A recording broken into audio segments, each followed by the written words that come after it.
Hi అందరికీ నమస్కారం. Cinema అనేది భారతదేశంలో బిగ్గెస్ట్ ఎంటర్టైన్మెంట్. మన జీవితాలతో సినిమా అనేది భాగమైపోయి ఉంటుంది. సినిమాను చూసే మనం అన్నీ నేర్చుకున్నాం కూడా. సినిమా ప్రభావం అంతలా ఉంది.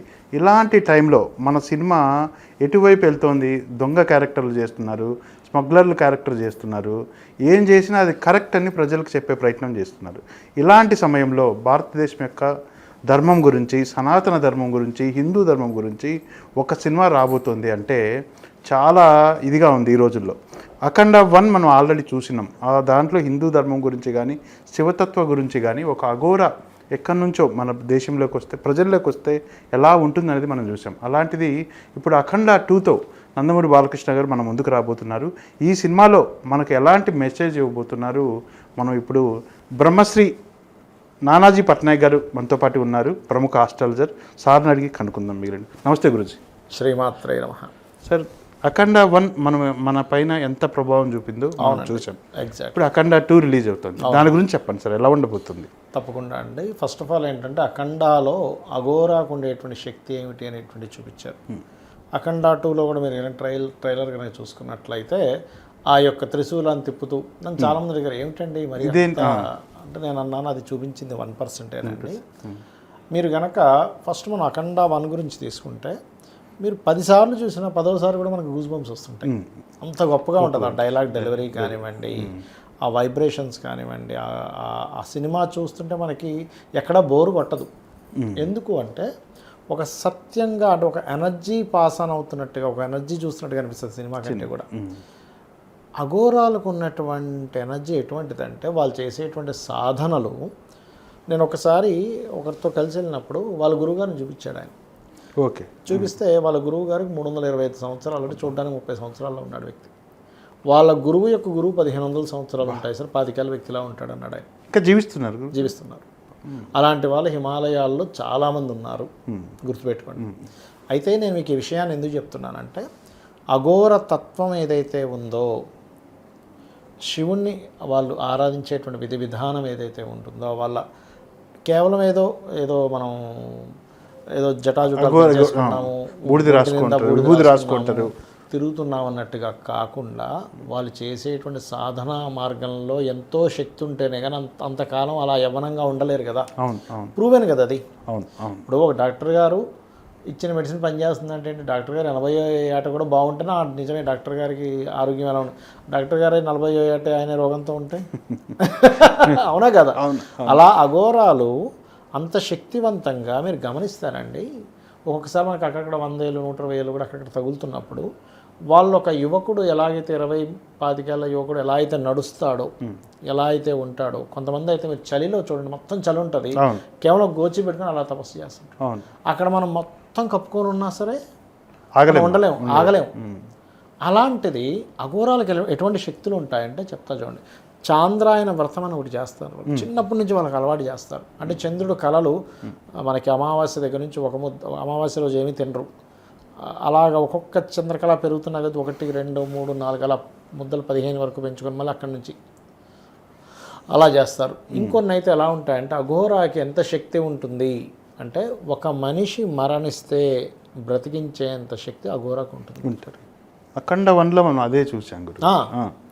బ్రతికిస్తాడు కదా. అవును. అయితే ఆ సినిమాలో మనకు చూసినప్పుడు ఇది ఎక్కడ సాధ్యం అనుకుంటాం. దేవతా శక్తి మనలో పూర్తిగా ఉంటే అది సాధ్యము అనేటువంటిది అఘోరా అనే కాకుండా మనకి తులసీదాస్ గారు కూడా ఒకసారి నిరూపించారు.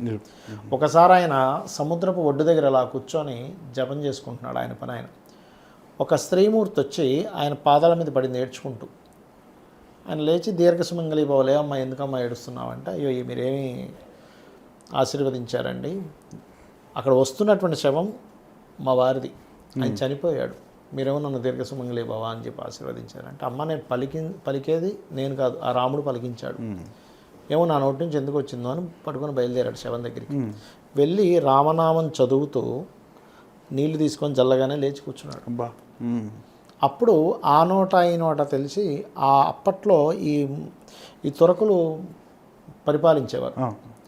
పిలిపించారు. ఏంటి నువ్వు ఏదో చనిపోయిన వాళ్ళని బ్రతికిస్తున్నావు అంటే ఏంటి పరిస్థితి అంటే, నాకు ఎలాంటి మాయలు మంత్రాలు తెలియవు, రాముడు పలికించాడు, రాముడు బ్రతికించాడు, నాకు సంబంధం లేదు. సరే అయితే ఇప్పుడు నేను కట్టేసి ఇది చేస్తాను, రాముడు వచ్చి కాపాడుతాడేమో చూద్దామని ఆయన బంధిస్తూ ఉంటే హనుమాన్ చాలీసా అప్పుడు వచ్చింది.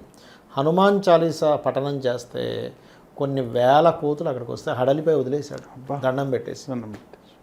అంటే ఇదంతా హనుమాన్ చాలీసా అక్కడి నుంచి పుట్టింది, అక్కడి నుంచి పుట్టింది. తులసీదాస్ గారు రాశారు. అంటే ఏంటంటే మన సనాతన ధర్మానికి, మన దేవీ దేవత సంబంధించినటువంటి సిస్టమ్ ఏదైతే ఉందో, అంటే ఒక దేవతను ఎలా ప్రేరేపించాలి, ఒక దేవతను ఎలా నిలబెట్టాలి, ఒక దేవతను ఎలాగ మనం తనని మెప్పించి మనం ఎలాగ మనకి ఆ ఎనర్జీని మనం ఎలా తీసుకోగలం అనేటువంటిది హై లెవెల్లో తెలిసిన వాళ్ళంతా అఘోరాలు. అంటే హై రేంజ్లో ఇంకా అంటే వాళ్ళ సాధనలు ఎలా ఉంటాయంటే, అడవిలో వెళ్తుంటారు వాళ్ళంతా, అడవుల్లోని కొండల్లో ఉంటారు కదండి. ఒక పులి ఎదురుగా వస్తే దాని కళ్ళల్లో అలా చూస్తే అది తిరిగి వెళ్ళిపోతుంది. అంటే దేనికి దానికే విద్య ఉంటుందండి. కొంతమంది అఘోరాలు అయితే మనం మామూలుగా మనం టీవీలో చూస్తుంటాం, ఏదో కొంచెం దూరం ఇలా లెగిసినట్టుగా ఉంటుంది. అలా కాదండి, అమాంతం అలా లేచి గాలలో తిరిగి అలా తిరిగి వస్తారు మళ్ళీ. ఇక్కడే కూర్చొని మీ ఇంట్లో ఇప్పుడు మీ అమ్మగారు ఏం చేస్తున్నారు, లేకపోతే మీ బ్రదర్ రెండో ఆయన ఏం చేస్తున్నారు, ఇక్కడే కూర్చొని చెప్పగలుగుతారు. ఒకసారి మా ఫ్రెండ్ ఒక ఆయన సినిమా ఫీల్డ్కి సంబంధించిన దాంట్లో ఉన్నాడు. ఆయన సంథింగ్ అక్కడెక్కడో ఈ కొండ ప్రాంతంలోనేనండి, నాకు హిమాలయాల దగ్గర అక్కడ షూటింగ్ జరుగుతుంది. ఆయన ఆ షూటింగ్ స్పాట్ నుంచి కొంచెం టీ తాగదని పక్కన రాగానే ఒక ఎవరో నడుచుకుంటూ వెళ్తున్నట్ట. వెళ్తూ ఏంటయ్యా మీ అమ్మగారు చనిపోయింది, నువ్వు ఇక్కడ తిరుగుతున్నావు అని వెళ్ళిపోయాడు. ఈయనకు అర్థం కాలే, ఇదేంటి అమ్మగారు చనిపోతే ఇక్కడ తిరుగుతున్నానా అని గబగబా వెళ్ళి ఫోన్ చేస్తే వాళ్ళ ఇంటికి, అప్పట్లో ఈ సెల్ ఫోన్స్ అవి లేవండి, ఇది ఒక 25 ఏళ్ల క్రితం విషయం, 25-30 ఏళ్ల క్రితం విషయం. ఫోన్ చేసి అవునరా ఇప్పుడే చనిపోయింది అన్న. అంటే చూడండి అసలు వాళ్ళకంత దివ్య దృష్టి, త్రికాలాల్లో ఏం జరుగుతుందో చెప్పగలరు. ఒక రకంగా మన భారతదేశం ఇంత కాపాడబడుతుంది అంటే అఘోరాలు కూడా ఒక రకంగా తోడ్పడుతున్నారు. మనకి ఒకప్పుడు యుద్ధాలలో మన సనాతన ధర్మం ఎంత గొప్పదంటే, మనకు ఒకప్పుడు యుద్ధాలు వచ్చినప్పుడు బ్రాహ్మణులు ఒకతను రాసుకుంటూ వస్తాడు ఇంగ్లీష్ దీంట్లో, అక్కడ ఇండియన్ రిలేటెడ్ సంబంధించిన యుద్ధాల్లో అక్కడ బ్రాహ్మణులు కూడా కూర్చొని మంత్రాలు చదువుతున్నారు. వాళ్ళు చదివేటప్పుడు ఆకాశంలోంచి కొన్ని శస్త్రాలు లాంటివి వచ్చి మా మీద పడుతున్నాయి. అంటే మంత్రం యొక్క శక్తి, ఉపాసన యొక్క శక్తి, దేవతా సంబంధించిన అనుగ్రహం యొక్క శక్తి ఎలా ఉంటుంది అనేటువంటిది మనం చాలా స్పష్టంగా చూడవచ్చు. అఖండ 2లో ఎన్ని ఫైట్లు చూపించినా అఘోరాల్లో ఉండేటువంటి శక్తిని 1% చూపించగలరు. అయితే ఈ పాత్ర ధరించడానికి అంటే ఒక ఇది ఉండాలి. అవునండి. అది బాలకృష్ణ గారికి ఆ పాత్ర అదృష్టం చేయలేరండి. అదృష్టం ఉంటుంది. మీరు బాలకృష్ణ గారిని పక్కన పెట్టి ఇంకెవరినైనా ఊహించుకోండి, ఆ క్యారెక్టర్లో ఎవరు రారు, సరిపోరు. ఎందుకంటే మనం ఇందాక ఒక జాతకం, అతని జాతకం కూడా వేసి చూసాము.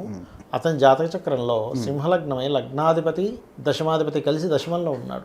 అంటే రవి రాజకీయాలకు కారకుడు, శుక్రుడు సినిమా ఫీల్డ్కి కారకుడు, రాహు మళ్ళీ అగైన్ సినిమా ఫీల్డ్కి కారకుడు. లగ్నంలో రాహు ఉన్నాడు. ఆయన సింహలగ్నం అయింది. సింహలగ్నం అంటే ఒక రకమైనటువంటి ఆ ఎలివేషన్ వేరే ఉంటుంది వాళ్ళకి, ఆ ధైర్యం కానీ సాహసం కానీ.